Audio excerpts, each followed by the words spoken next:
pour cet après-midi, on travaille essentiellement sur un scénario où on a un feu qui est guidé par le vent. Donc c'est quelque chose qui est somme toute classique sur les formations feu de forêt, où là, les stagiaires vont progressivement mettre en œuvre tous les outils qu'on aura pu leur apporter depuis ce début de la semaine.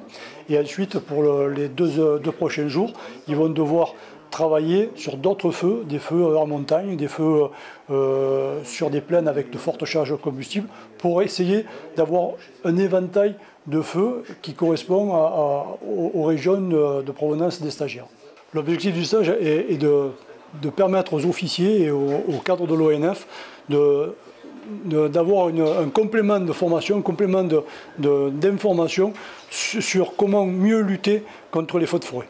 Oui, ici on est au PC, donc c'est au PC que la plupart des informations vont remonter, que ce soit sur la situation tactique, sur les moyens, et à partir de ces informations-là, les officiers d'anticipation vont récupérer des données qui les intéressent pour pouvoir ensuite, dans un espace plus au calme, pouvoir analyser le développement du feu et le cadre général de l'intervention. Ici on est dans la cellule silence, là où la réflexion va être portée par l'officier d'anticipation. Il va être associé à des collègues de l'ONF, à d'autres cadres experts des sapeurs-pompiers, voire d'autres experts qui vont lui permettre de mieux comprendre le comportement du feu, son développement et quelles actions il va pouvoir envisager de façon à après derrière le proposer au chef PC ou au commandement des opérations de secours.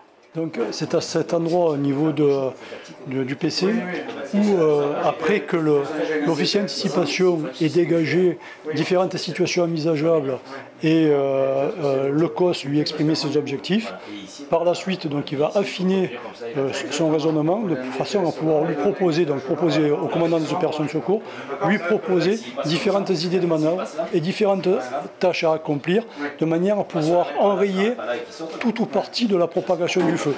Et c'est à partir de cette présentation que le commandant des opérations de secours va en valider tout ou partie de manière à ensuite derrière mettre en œuvre, mettre en action tout ce qui aura été travaillé en amont par l'anticipation. Et donc c'est ici au niveau du PC qu'ensuite ces actions-là vont être déclinées sur les différents secteurs.